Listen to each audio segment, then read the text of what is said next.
Historic venue, modern racing. This is AquaX.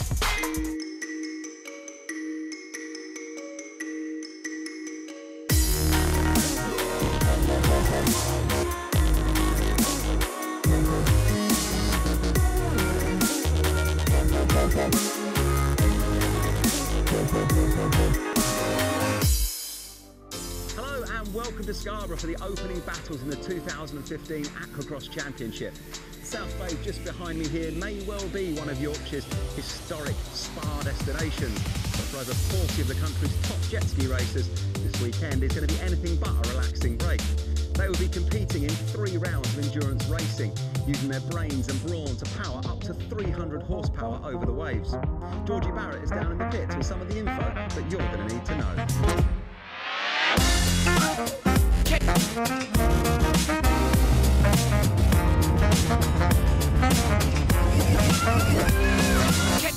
The racing this weekend will feature 3 classes: the 200s, the 250s and the 300 horsepower big guns, with the skis reaching up to 70 miles per hour on the water.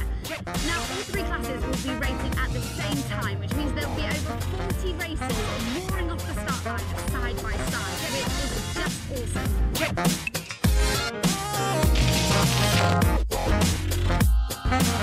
To help you spot who's who, you just need to look at the colour of the race bibs. We have red for the 200s, black for the 250s, and white for the 300s.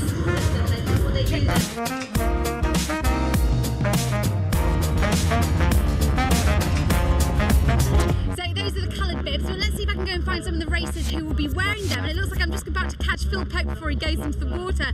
Phil, you're just about to race the first race of 2015, reigning champion of the 300 class last year. Are you in it to win it again? Oh yeah, for sure. I wouldn't be here if I wasn't, so... Now you do have more competition this year because Russell is back. Do you see him as a threat? Yeah, I think anyone riding the Kawasaki this weekend's a threat. The conditions suit the Kawasaki and Russell's probably one of the best on a Kawasaki. And on jet ski number 666, we have Russell Marmon. Russell, welcome back, because you weren't here last year, were you? No, I took a year out from racing and got married to my racing partner Aisha, so we race in the actual same class now. Now Russell, you have been champion of the 300 class previously. Phil Pope took the title last year. Is he your man to beat this year? To be honest with you, the quality of the riders has definitely gone up over the last couple of years, so I think it's not just Phil, you know, who's going to be a rival. There's probably going to be a good half a dozen riders who are going to really excel. Well done, congratulations on winning the 250 championship last year. Are you pumped and psyched for 2015? I am, yeah. There's a lot more guys on the grid for the 250 class as well, so there's going to be a bit more competition there as well. Last year it was on the FZR, I got the grip of it last year. The year before I really struggled with it. I only come off once last year, which was really nice. And that was in the very first race, and after that I just knuckled down and got the grips of it. So this year I'm really fit and ready to go. So we've got Damien Evans over here, former champion of the 200 class. Damien, can we get a quick word with you? You're moving upper class this year, aren't you? Yeah, the big boys class and the 250 class, yeah. Are you excited about the step up in horsepower? Yeah, a little bit. It should be pretty interesting. There's some tough competition. What have you done to prepare yourself for the faster jet ski? No, a bit of training on it. It's a new craft. It's only got 5-6 hours on it, so I'm still relatively new to it.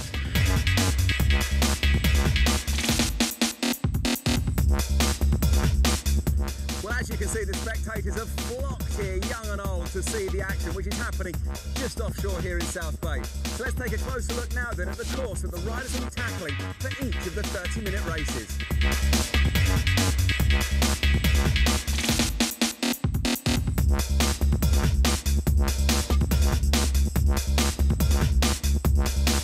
So that's the course that the riders will be tackling, and down here on the sand it looks as though we're getting about set and ready to go. So let's go and join your race commentator, Dave Moore.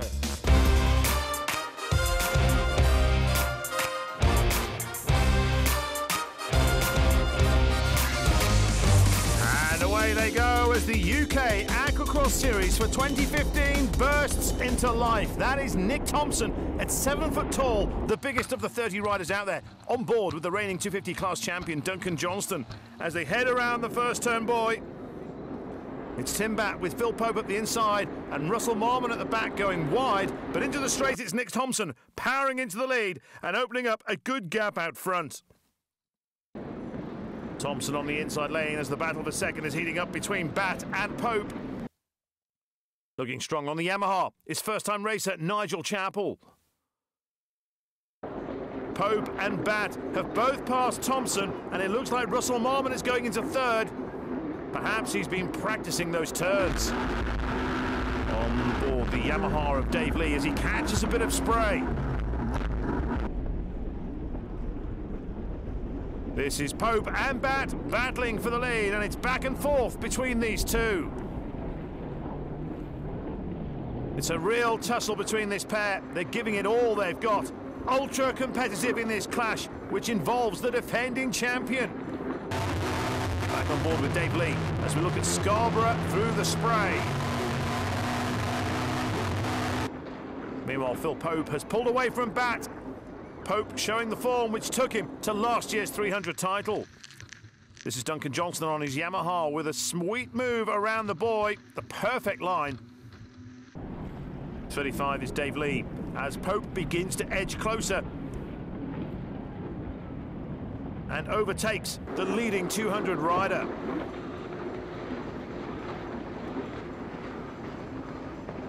Meantime, Duncan Johnston is now finding it rough going, struggling to find the drive. Chris Leach heads around the turn, boy. He is back from the States after representing the Brits in the US Aquacross season opener in Daytona. Back on board and looking behind as we ride with Dave Lee as he makes the turn. And drama out front as the race leader comes to a stop. Phil Pope frantically trying to fire life back into his engine. And he's away again. Here is 250 class leader Adrian Wilson with a faultless performance so far.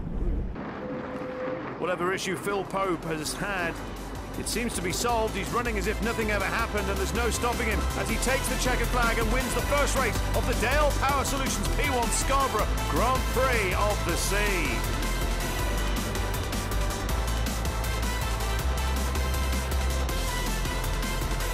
Here are the results from race one in the 300 class. Phil Pope and his Yamaha lead the way, followed by Chris Leach and Joe Harvey. The Kawasaki's of Russell Marmon and Tim Batt take fourth and fifth respectively. In the 200s, Dave Lee picks up the win on his Yamaha, while in the 250s, Adrian Wilson pits Richard Rowe to claim all 20 points. As we head out for race two, the riders make their way to the start line. There's the green flag, away we go. It's Russell Marmon out in the lead. But the pack are hard on his heels, with Phil Pope leading the charge around the first turn, boy. Riding with Duncan Johnston, the 250 champ, who's trying to make up after a rough first race. That's Phil Pope carving around the boys, and he's now leading the 300s. There's no let-up from this man after a great first race, but Marmon is hot on his pump. It is shaping up to be a real scrap between these two throughout the season. Marmon is keeping Pope honest and is not letting him out of sight. Marmon is back in the series after a short break and seems to be finding a good rhythm again. Pope is taking no prisoners as he passes 4.32. That's rookie rider Wayne Lucas from Wales. The stamina needed to maintain this pace throughout an entire moto is phenomenal, and you can see him go harder and getting stronger. Back with the 200s. It's clear water for Dave Lee. There's Tim Batt lying in third, another strong showing from one of the series top runners. The leader in 250s is Adrian Wilson on his Sea-Doo Wake. He's looked comfortable so far as he makes a pass on the only lady racer, Aisha Rensink. Number 64, Joe Harvey, taking a look around. Still standing up, that means he's going strong. When the riders start to sit down, it means fatigue is beginning to kick in. Going full throttle for 30 minutes is hard work.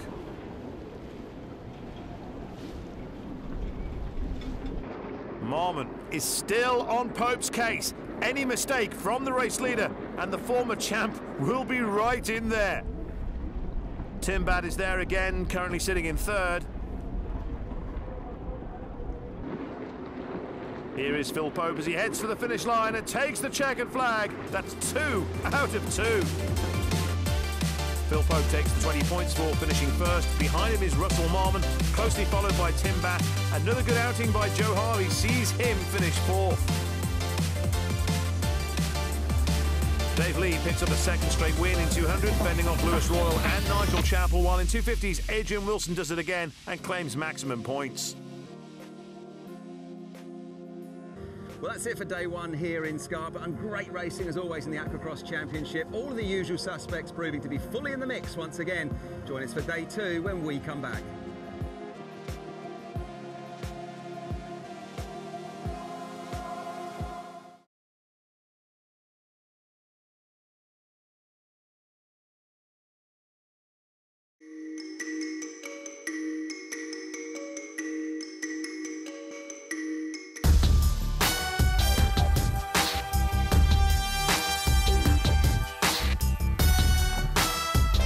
So welcome back to day two here in Scarborough, where the AquaX races are getting set to go once again. And Georgie, you spent most of your day down here on the sand yesterday, and boy, what a day we had. It was incredible, Kev, it really was. Have to say, the sun isn't as out today. It could be raining later on, but still the atmosphere is great, and we're very much looking forward to the last race. Yeah, I was about to say, obviously you had your sunnies on yesterday, and I've got my wet weathers on just in case. Quite flat, calm out there, but let's talk about the action. The one that we were hoping to see yesterday in the 300s, Phil Pope and Russell Marmon. They did not let us down. Yes, Phil Pope did take the win for both races, but on the second race of the day, Russell really held up at the front with him. Incredible race, really exciting, and can't wait to see them back out there today. And of course there's one race today, they had two yesterday, so I'm sure there's probably going to be a few tired arms and legs in the pack, but Phil Pope and Russell, those guys are fit and they'll be ready to go for this one. Absolutely, and because the weather is a little bit temperamental at the moment, it could get rougher out there, which is actually what they're all hankering for. What about the atmosphere down here on the sand yesterday? Because for some of these guys and the families and the kids who came to watch, they won't have seen anything like this on the Scarborough sand before. No, not at all. Well, this is the first time that AquaX has been in Scarborough, and the atmosphere yesterday was incredible. The sun was shining, the crowds were incredibly excited, and it was really, really great to be part of. Lovely, thanks Georgie. Well, that's what we're thinking at this point in time right now, but let's hear from some of the riders who Georgie caught up with earlier. Phil, you did incredibly well yesterday, winning both races. Are you feeling confident today with the change of conditions? Yeah, sure. I mean, I've got to be confident, else I'm going to be at the back, you know, so yeah, I'm confident. And it has calmed down a little bit, but earlier it was quite wet and windy. You want that, don't you? Yeah, I actually want the wind, but the wind's picking up, but the tides don't seem to be moving. It's still calm out there, so I think it's still anybody's. Dave, how'd you go yesterday? Oh, absolutely brilliant. I mean, I couldn't have asked for a better result. I got first in the first race for my class and a first in the second race for my class. Huge congratulations. How are you feeling about it today? Are your legs okay? First race of the season, you sort of prepped and ready to go? Yeah, looking forward to it. We can give it all because we only got one race today, so we haven't got to worry about a second race, so we can put it all into this one and hopefully I'll get the same result.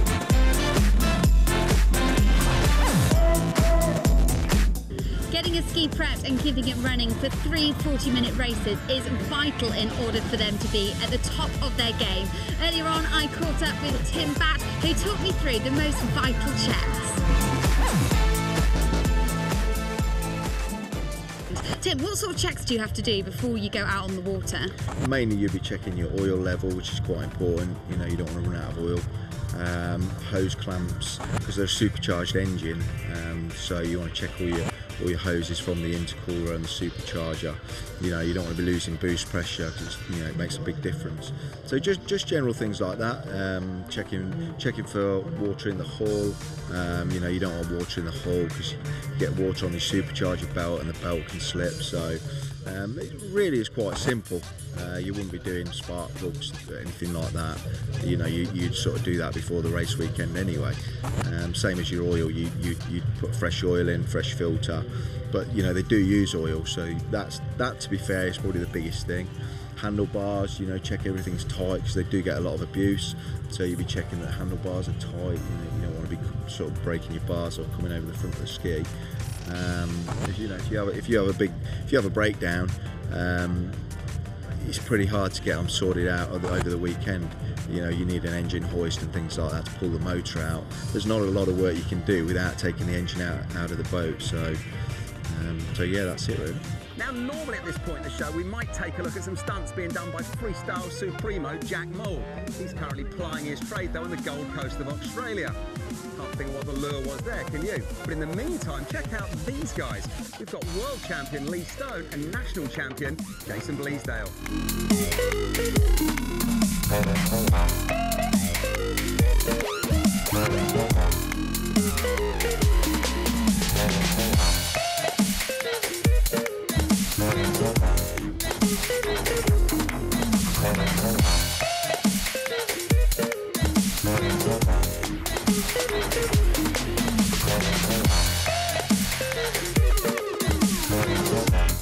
The third and final race of the Dale Power Solutions Scarborough Grand Prix of the Sea gets underway. On board the Yamaha of Dave Lee, who looks to have made a great start.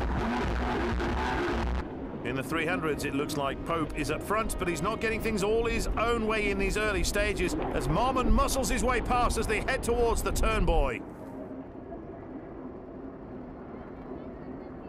Around the first turn, it's Pope fighting back. He has the inside line, Marmon on the outside. On board with Dave Lee, and you can see how the conditions have changed overnight, but the water's still looking reasonably flat. Pope makes his way around the red turn marker, fending off the challenge of the experienced Russell Marmon, who's doing all he can to make up ground. It's such a difficult task when you have someone like Pope out in front giving it his all. It's the final race, and you see the physical effort he's putting into riding. The 250 leader, Adrian Wilson, getting blinded by the spray. It's important to quickly regain focus and get back on track when that happens. A nice sharp turn by Phil Pope, who is the Leica Mobile World #2. And that's Adrian Wilson causing a few ripples. Marmon in hot pursuit, but he doesn't seem to be closing the gap. However, after a year away from Aquacross, Marmon hasn't skipped a beat. No ring rust at all for the former champ. Joe Harvey tearing through the course and blitzes past Wayne Lucas.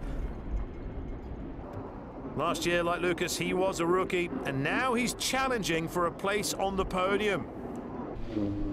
Great battle involving Nick Thompson, who broke his leg during the off-season, and Steve Hockley, who's moved up from the 250 class with his new Kawasaki 310 Ultra.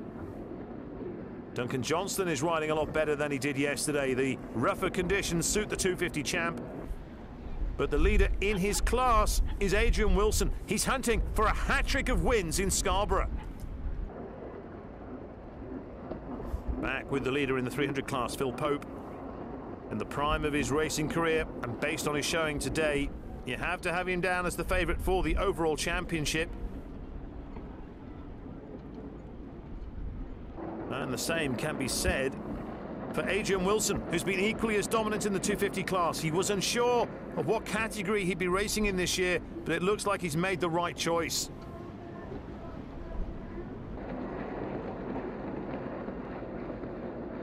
'92, Richard Cable has been struggling with mechanical problems, but looks like he's back up and running again. Here's Joe Harvey grinding away. He's improved hugely. Very impressive performance. And as we approach the finish line, Phil Pope checks behind him to make sure he's in the clear. And there's the checkered flag. Phil Pope sits pretty at the top of the table in race 3, while Russell Marmon and Tim Batt finish 2nd and 3rd respectively. Joe Harvey and Chris Leach find themselves in the middle of the pack.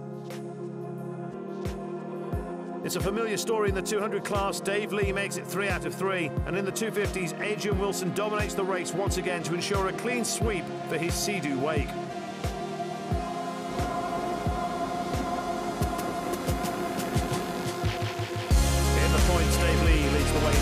in the 250 class, Adrian Wilson reigns supreme, and in 300, Phil Pope is proving unbeatable. A huge congratulations. How's it gone for you this weekend? Perfect weekend. 2 good wins yesterday. Arsenal winning the FA Cup, and then obviously the win today. So yeah, perfect. Next stop is Gosport for you. Are you going to do any preparation? Is anything going to change between now and then? The boat won't change. Obviously, we're up to our limits. So, but yeah, we'll go away. We'll train harder. Muscle seems to be getting close to me now, which I don't like. So obviously, I've got to step the game up a little. Not only have you won a pineapple today, you've also won the 250s. Congratulations. Thank you very much, Georgie. It's been a cracking day. Have you enjoyed the whole weekend? The whole weekend's been fantastic. It's been a little bit of hard work because not used to some of the riders that we've got, so but certainly pushed it, and the rest of them trying to keep up. Well, a huge congratulations. Have you enjoyed this weekend? Oh, it's been lovely, and the weather has been great. In the end, the forecast wasn't as predicted. We didn't get the rain, we didn't get the surf that everybody said we were going to get. So, I mean, 3 wins for me. Oh, it's great. So there we go, the opening round of the 2015 AquaX Championship. It's come to an end, and it was a brilliant weekend, wasn't it, Georgie? Really lovely weekend. First weekend here in Scarborough, and it's been delightful across the board. Incredibly exciting as well. Yeah, congratulations to Dave Lee topping the 200s there. Local Yorkshireman Adrian Wilson taking the 250s. What about the 300 big guns? Well, Phil Pope, of course, won across the board all weekend. He's done incredibly well. He took the championship last year, so he's definitely the one to beat this year. Yeah, he's set off on the right foot.